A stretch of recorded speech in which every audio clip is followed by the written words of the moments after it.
আরে উন্নয়নের সরকার, শেখ হাসিনা সরকার। আমরা তো সুখে আছি, ব্যস্ত আছি বলতে হবে।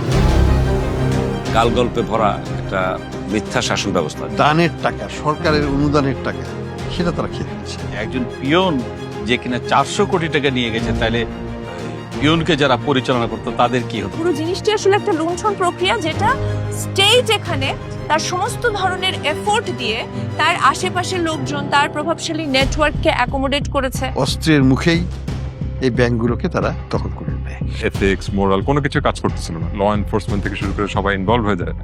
তখন তো অ্যাকচুয়ালি ইন্ডিভিজুয়ালি কারোর কিছু করার থাকে না। সকালবেলা ঘুমে থেকে উঠেই কিন্তু একটা বয়ান দিতেন যে আমি এত উন্নয়ন করেছি। বিভিন্ন আর্থিক প্রতিষ্ঠান, ব্যাংক, এসব প্রতিষ্ঠান থেকে টাকা সরিয়ে নিয়ে এগুলো আত্মসাৎ করা হয়েছে। 10 টাকার কাজ হচ্ছে 100 টাকায়, 100 টাকার কাজ হচ্ছে 1000 টাকা।